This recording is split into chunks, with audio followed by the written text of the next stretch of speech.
Hello all you rad people and welcome back to the channel. Well, it's that time again. We got a new GoPro, so let's talk about the settings for this thing.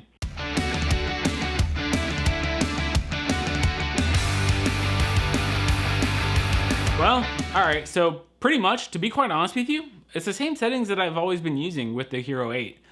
Not a whole lot has changed in the Hero 9 in terms of the settings that you want to use. But let's go over it again. So even though that the Hero 9 can shoot 5K footage, you can't use superview with 5K. So you're still, once again, stuck at 4K, which, you know, isn't a problem. I mean, do you really need more than 4K for anything right now? Probably not. So I'm using 4K. That's what I like to use. You don't have to use that. You can use 1080p. If you don't need big sizes or you're not outputting 4K, you know, 4K takes up a lot of space. It bogs your computer down if you don't have a computer that's really designed to edit or game for that matter. So yeah, pick your choice. You get 4K or 1080. As far as aspect ratio goes, it's still 16:9. I mean, I'm not going to shoot 4:3. That's super simple and easy. I'm shooting 24 frames per second. I think last time I was shooting 30 frames per second. At least that's what I have here in my notes. Yeah, I've been shooting 24 lately. Just gives it a really nice cinematic look. You can shoot 60 frames per second if you want to have the option to do slow-mo. But for me, I just like the look of 24. But that's just me. Like I was talking about earlier, the reason I'm not shooting 5K is because I want to be able to use superview. So as far as the lens mode goes, obviously I'm using superview. It's just the widest angle possible that it gives you, and especially when you're using Hypersmooth, it does crop in on that a little bit, so it's not as wide as it necessarily could be. And we'll get into that more here in a second. So, Hypersmooth. You can use boost if you want. That is a new option, but for me, it crops in too much. I still only like to use it in the on mode. I think boost, it crops in so much that you kind of lose that super view wide angle feel. And for me, the super view is what really does it. I'm really excited and waiting for the GoPro Max lens mod that allows you to have the 360 degree horizon lock, kind of like the GoPro Max. I'm super excited for that. Can't wait for it to come out. I went to go order it and it was gone immediately while I was driving, so couldn't actually order it. Use Protune. It's really going to help you fine tune the settings for coming out with a more flat image.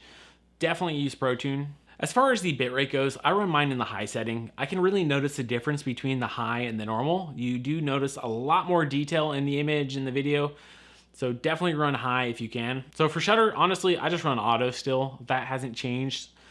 I just let the camera kind of figure out what shutter speed it needs to use.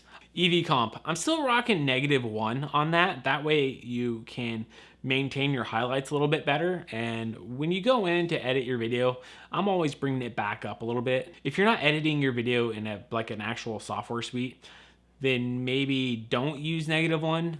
But for me, I'm always using -1 to kind of retain my highlights. White balance, I'm still using auto. A lot of other people out there set their white balance to a very specific Kelvin number. I just run auto. It works about 60% of the time, all the time.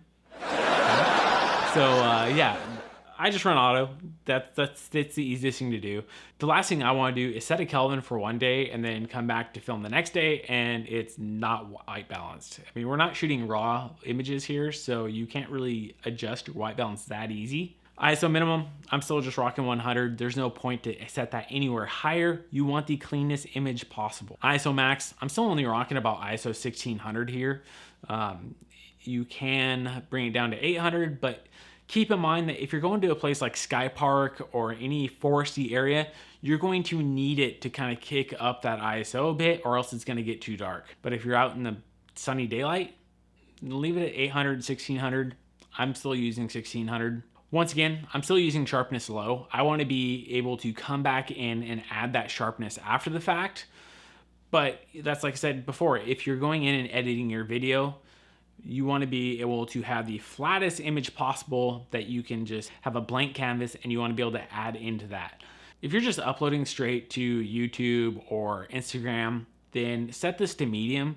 But if you are actually going into the editing software and adjusting your colors and your shadows and your contrast, put it at low. That way you can bring in sharpness back yourself. Color, this comes back to what I just said. So if you are uploading straight to Instagram, YouTube, and you're not actually editing your video, use GoPro color. But for me, I use the flat profile because I want to be able to tweak everything myself, bring my own contrast in, bring my own colors in.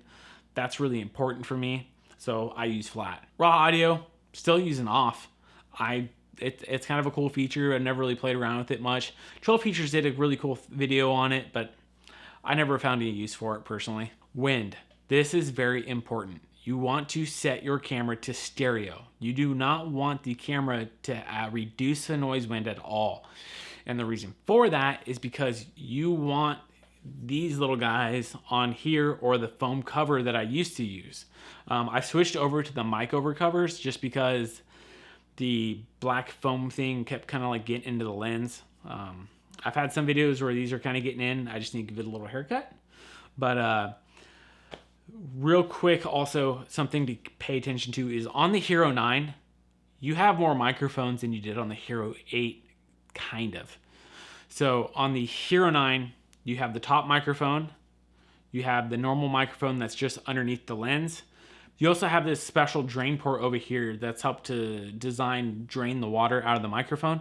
You have to cover that one too, because that's an active microphone. So my wife seems to think that my GoPro now looks like Albert Einstein. Can you see it? Hey, real quick guys. So I actually have these shirts here. These are my hardtail party shirts. You guys can hit them at the link down below over at Teespring. I think they look pretty cool. This is actually one of my thumbnails from a video. But yeah. And let me know. I've thought about creating a Patreon. I technically already have one. I just don't advertise it. Is that something you guys are interested in?